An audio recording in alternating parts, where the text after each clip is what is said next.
Deep in the Chuvash Republic sits the city of Cheboksary, the home of the VNIIR Progress factory Russia uses to produce vital electronic components for its drones and other equipment. Hundreds of miles away is the Voronezh Oblast. There is an airfield that's home to a stockpile of Russia's devastating glide bombs, as well as some of its most valuable fighter jets. Both are now in flames. The victims of a twin blow to Vladimir Putin, as both a Russian airfield and a vital factory burn.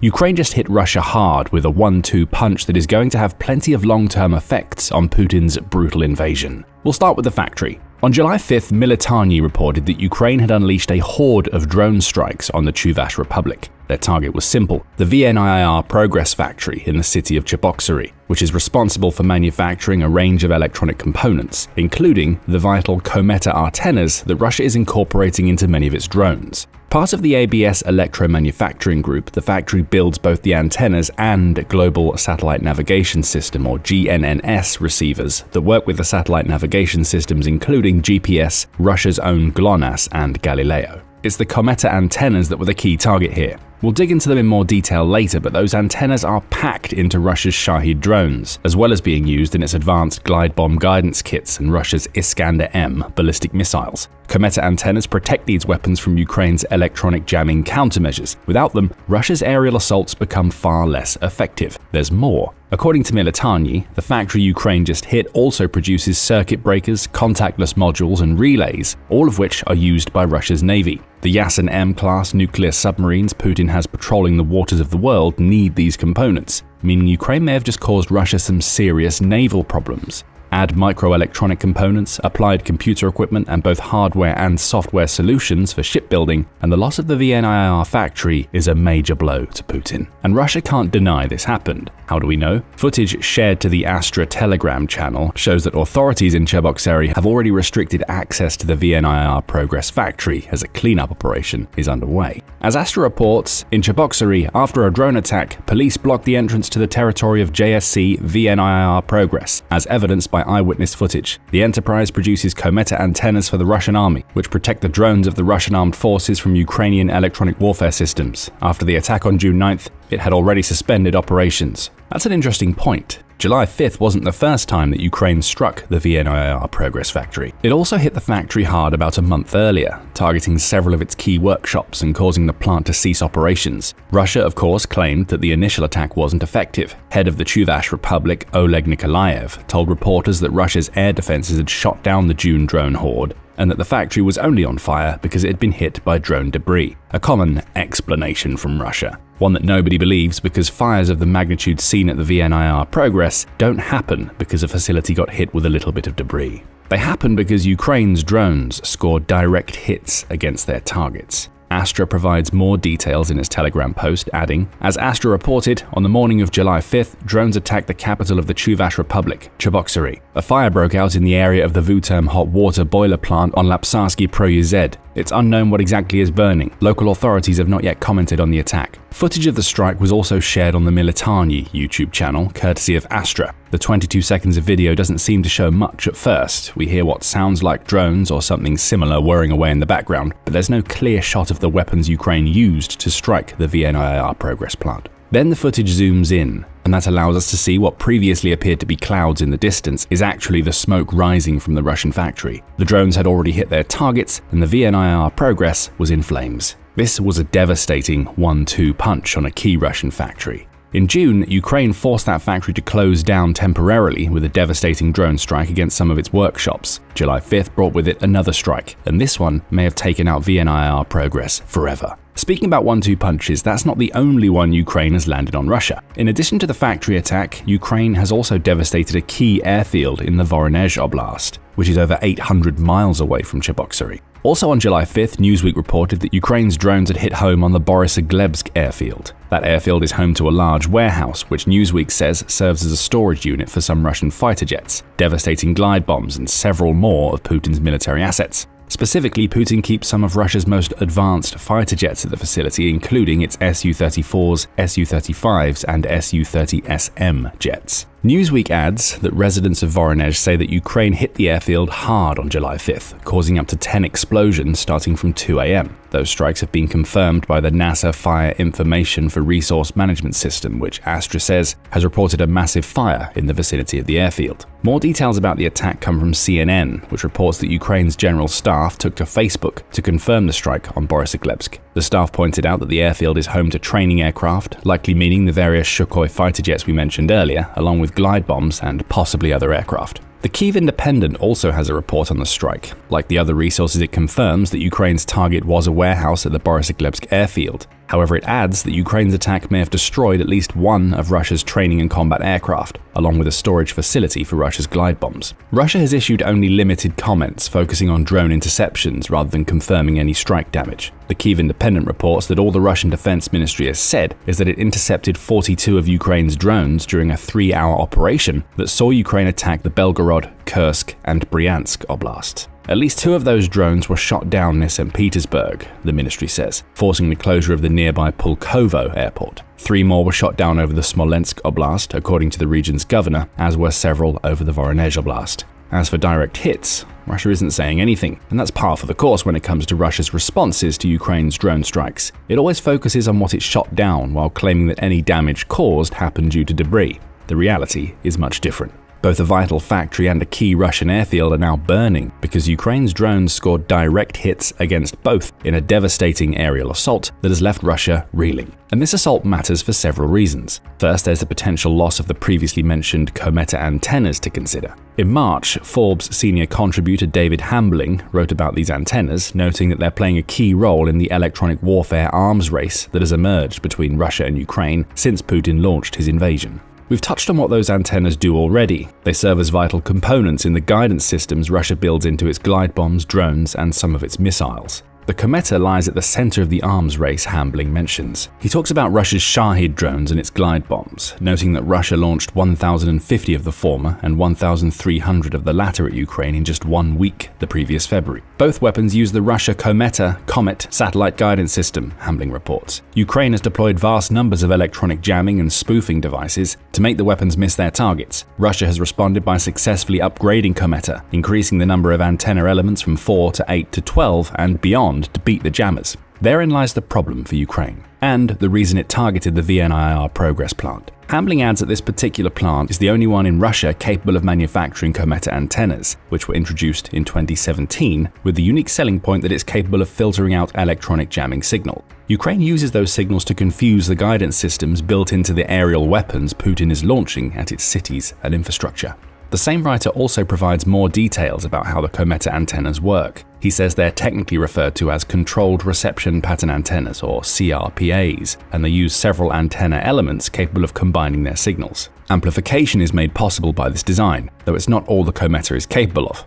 The most obvious approach is amplification, adding 2 signals together to boost amplification, Hambling writes. But it can also be used for subtraction. By shifting the phase of a signal when it's combined, a CRPA can selectively remove one signal from the output, effectively tuning it out. That's the problem Ukraine has with weapons that are equipped with Kometa in a nutshell. The Kometa's ability to filter signals out means that Ukraine's jamming efforts are practically useless. Kometa has multiple antenna elements. One of those elements may get affected by Ukraine's jamming, but that's not enough to send a bomb or a missile off course. The other antenna's elements, which aren't affected, override the corrupted signal picked up by the single antenna Ukraine can impact, subtracting it from the equation so that jamming has no effect. Logically, that also means that the more antenna elements that are built into the Kometa, the less effective Ukraine's jamming efforts become. When VNIR Progress introduced the Kometa, it had 4 antenna elements. Russia has been upgrading it since then. In April, United 24 media reported that Russia is now equipping its glide bombs with Kometas that contain 12 elements, or channels, that make them practically impervious to Ukraine's jamming efforts.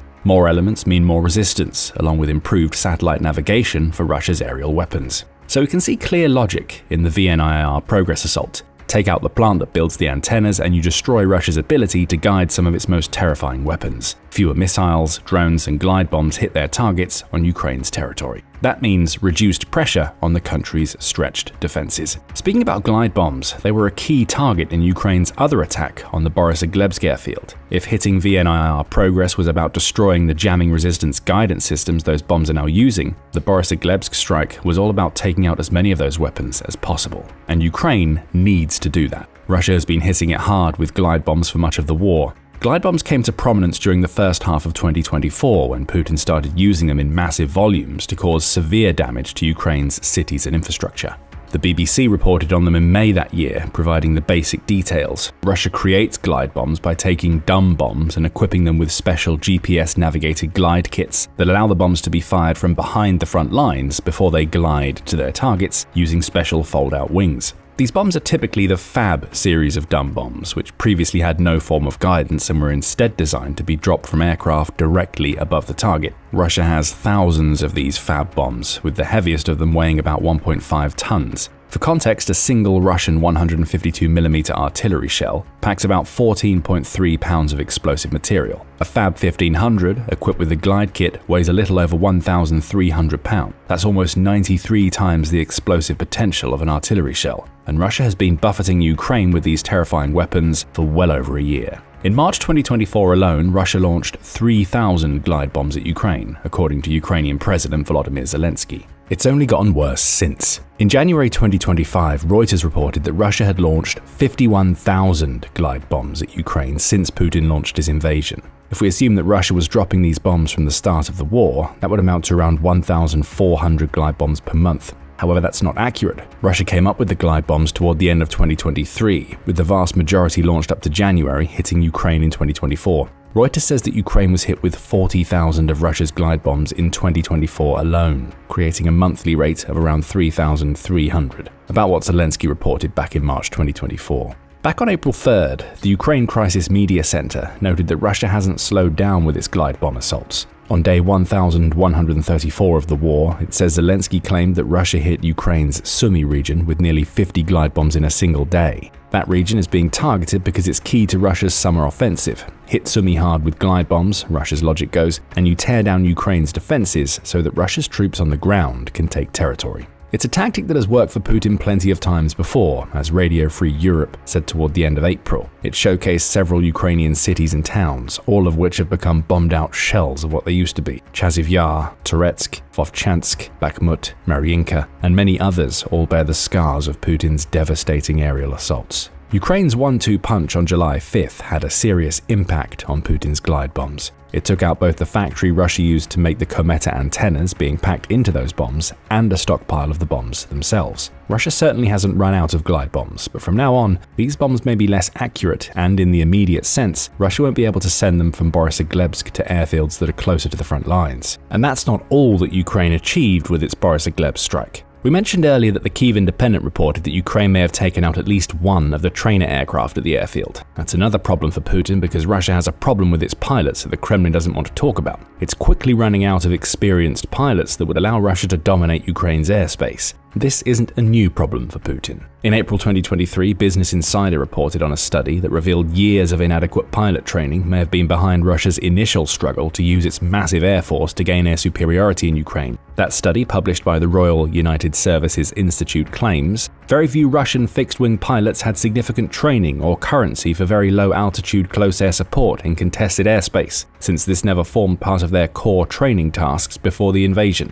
It also points out that prior to Putin's invasion, Russia hadn't invested heavily enough in the various sensors, weapons, and training programs that Western air forces spend their money on, which is why so many of Russia's pilots were getting shot out of the skies during the early months of the invasion. That revelation reveals why Putin relies so heavily on glide bombs today. He can't risk sending his aircraft into Ukraine because his pilots aren't up to the job. That situation hasn't gotten any better for Russia. The quality of the country's pilots has been diminishing ever since the war began, with most successful takedowns of Russia's aircraft also involving the killing or capture of an experienced pilot. What does that leave Russia? Inexperienced pilots who can do little more than take off, hover, and launch glide bombs at Ukraine. And now, Putin may not even be able to train as many of those types of pilots. With at least one of Russia's trainer aircraft gone thanks to the Borysaglebsk strike, Ukraine has shown that its long-range strikes aren't just about taking out Russia's offensive capabilities directly, it's also doing long-term damage to Putin's air force. A slowdown in pilot training ultimately leads to the same results as the strikes against the Kometa production and Russia's glide bomb storage facilities, fewer bombs being launched at Ukraine's cities. There's one more thing Ukraine achieved with its July 5th twin blow to Russia. It's something Ukraine has been doing since 2024. It took the war onto Russian territory. Part of Ukraine's strategy during the latter half of 2024 and into 25 has been to undermine Russia's strike capabilities using long-range drone attacks. The idea, according to Espresso Global, is twofold: to wear down Russia's long-term capacity to wage war against Ukraine, while undermining the world's view of Russia as a powerful military force. We've seen this many times before. Ukraine's Operation Spiderweb is an excellent example, as it took out several of the nuclear-capable bombers Russia uses to launch bombs and missiles at Ukraine. These types of operations are part of a wider Ukrainian strategy to chip away at Russia's ability to wage war. That's what we saw on July 5th. Taking out cometas, glide bombs, and even training aircraft diminished Russia's military. Ukraine brings the war to Russia, and in doing so, it limits Russia's ability to escalate the war inside Ukraine. The Council on Foreign Relations says that Ukraine's long-range strikes also emphasize just how fruitless Putin's attempts to modernize the Russian military have been. The Russian army reflects Russian society, top-down control, indiscipline and corruption. The war in Ukraine reveals the futility of Putin's 10-year investment program to modernize his army. Nothing has succeeded, not organizational reform, the introduction of new equipment, or enhanced training. The Russians have failed on every front, the council says. Therein lies another problem for Putin. He wants the world to see Russia as some sort of military monolith. And ironically, that's exactly what he's done. A monolith is defined as any sort of political structure that is believed to be indivisible, which is what Putin wants the world to see. But monoliths are also slow to change. They can't adapt to the changing face of warfare, eventually rendering them obsolete. That's what we're seeing now in so many areas of Russia's military. The country's reliance on outdated equipment combined with Putin's inability to modernize has made the monolith a source of humiliation time and time again for Russia's leader. July 5th only adds to that humiliation. Ukraine's twin blow has put Russia on the back foot as it loses some of its key weapons and components. Look for more of these types of long-range attacks in the future. Ukraine is targeting Russia's factories and airfields. If it hits enough of both, it may have just found a pathway to victory against Putin's marauding forces. And as all of this is happening, Putin is running out of the money he needs to replenish Russia's military losses. Russia's central bank is begging Putin to end his war as the country's economy teeters on the brink of total collapse. Find out more in our video, and remember to subscribe to the Military Show for more commentary on the latest developments in the Ukraine war.